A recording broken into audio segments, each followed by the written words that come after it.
Hey everyone, this is Dina Alexander with Educate and Empower Kids, and we are talking about having confidence and the secret to having confidence when talking with your kids about sex.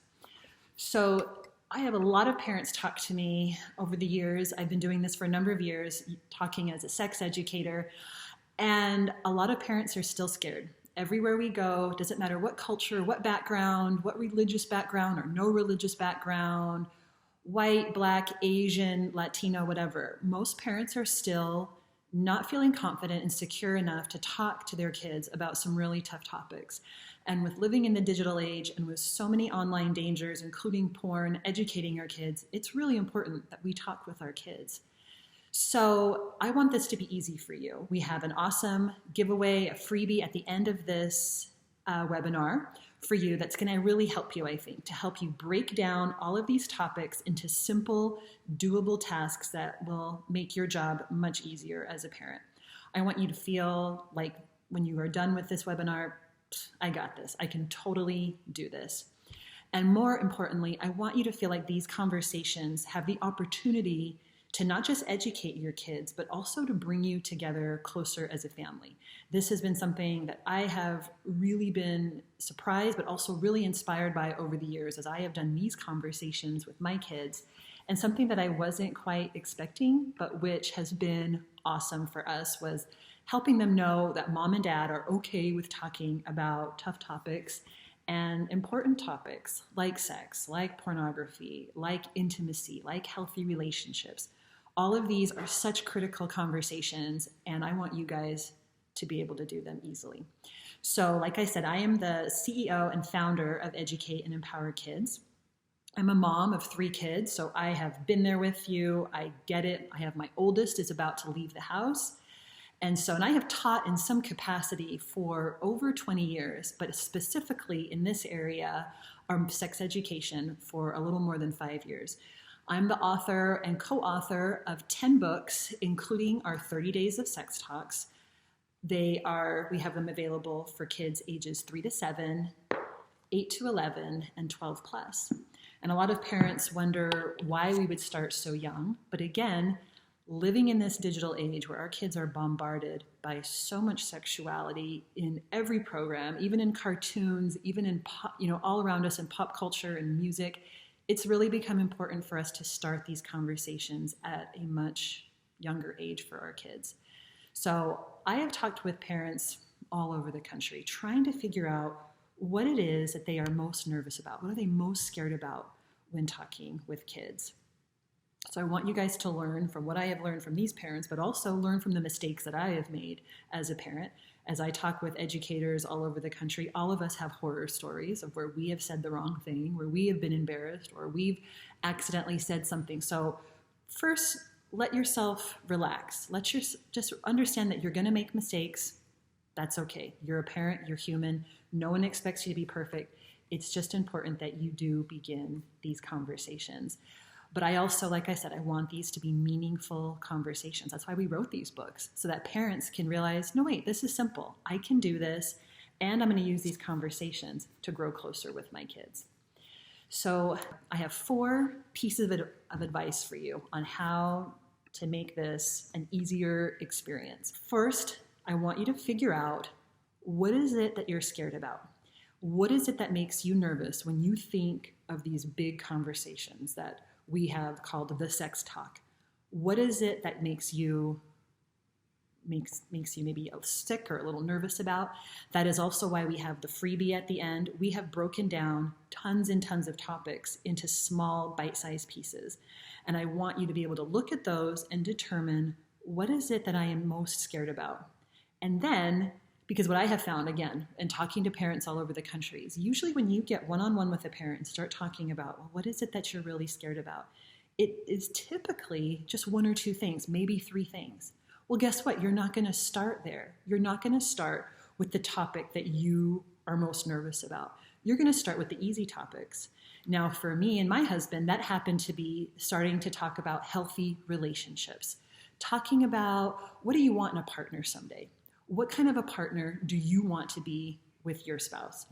That is a great, simple starting point, and it's in our freebie. as well as a lot of related topics to help you kind of ease into these. Those kinds of conversations get kids thinking about relationships.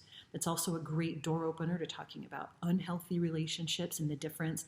And you can it's something easy to draw upon everyday examples that you've seen in television, in your family, in your relatives, in your community, where you can easily point out and talk about things in healthy relationships that really work. So, number one, figure out what you're scared of and don't start there. Hold off on that topic, but also identify what it is so that you know what it is out there that you can lead up to.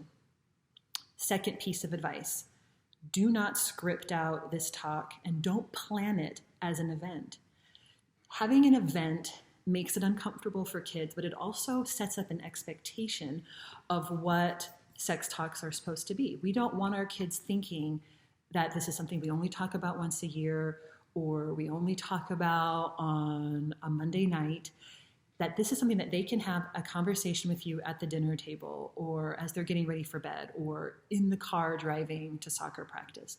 So you make it simple. Now you still can plan it out a little bit. You can use our download freebie at the end to kind of give you some ideas of some topics and where to start, but you are going to maybe plan it out in your head, maybe talk with your partner about it, but you're not going to script it out. I have parents, again, around the country that they want us to script these conversations out for them, and that's lazy parenting.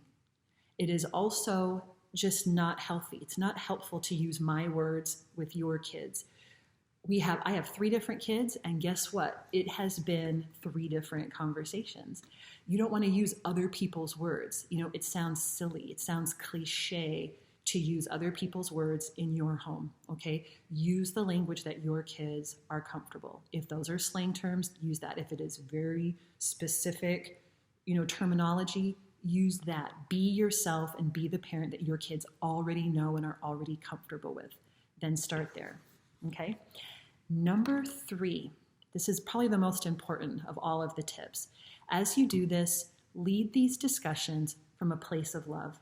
Okay. Now that might sound kind of obvious and you would think, well, of course I love my kids. Of course I'm going to do this from a loving place. But again, sometimes because we get so nervous, we forget to just lead with love, to just be relaxed and to do our best.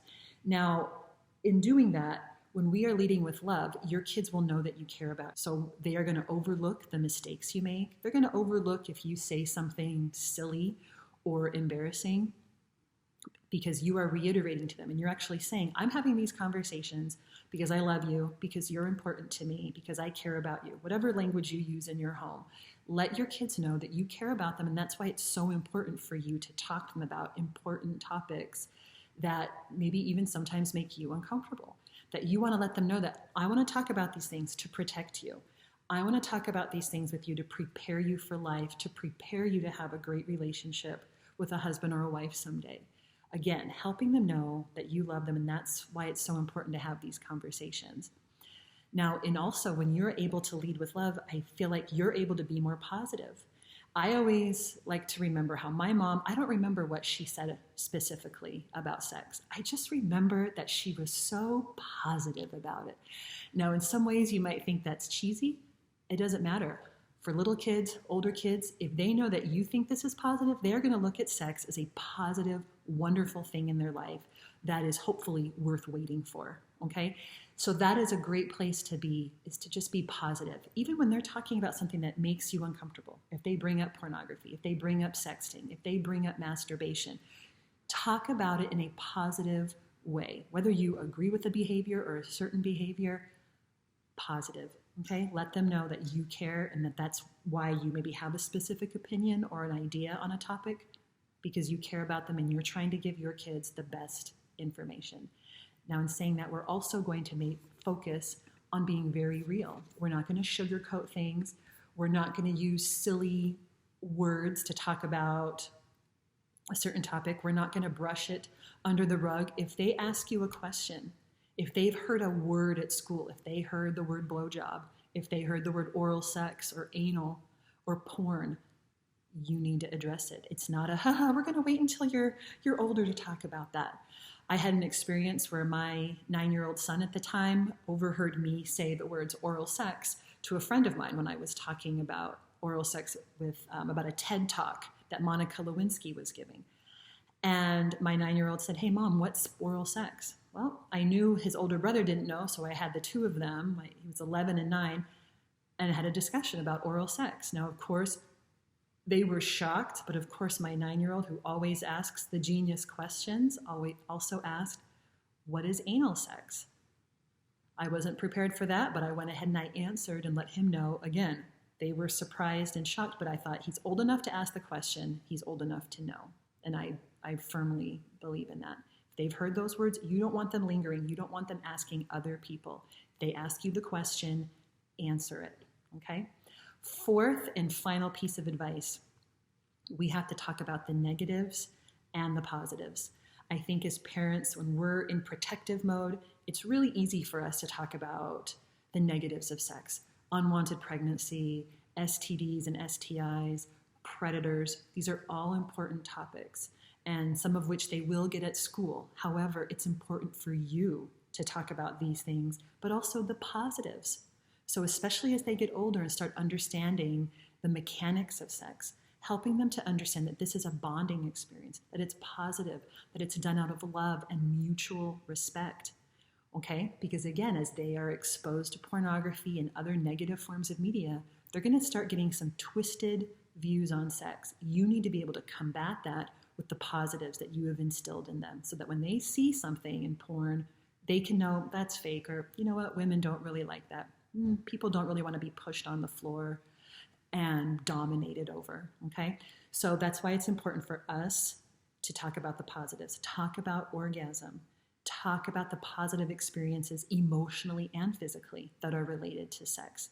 Our kids knowing what an orgasm is not going to have them turn around and go and have sex tomorrow, okay? There are a lot of other factors that lead to early teen sex, and it doesn't have anything to do with proper knowledge, okay? It has to do with a number of other factors, which we can talk about in another presentation, okay?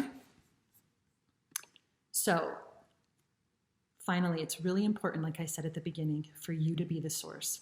Let's not wait for our kids to ask us questions when they're 10, 11, 12, 13 years old. Start the conversations young. Some parents I know are worried that we have a 3 to 7 book. They think, what could you possibly talk about in a 3 to 7 book? It's mostly protective information, right? Building blocks for the big conversations. In our 3 to 7 books, we have some simple conversations about private versus public behavior, simple anatomy. We also have discussions on friendship and romantic love versus friendships. These are, again, building blocks for conversations about healthy relationships. We have a lesson for little kids about discovering your body.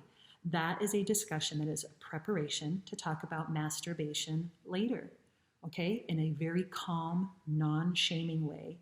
All of our conversations and all of our books lead into the next books, okay?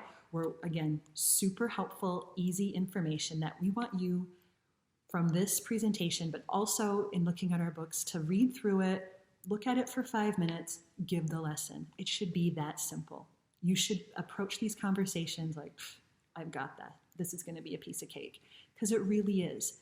And as you start having these first, second, third discussions, you will notice that your kids will come back to you with amazing questions, that you guys are growing closer together. That's going to be one of the best side effects of these conversations, is your confidence growing, but also the closeness that you and your family will have, because they know that they can trust mom and dad to talk about tough topics in a rational, loving way. Okay? So check out our download. And if you have any questions, you can always email us, info@educateempowerkids.org. Thanks.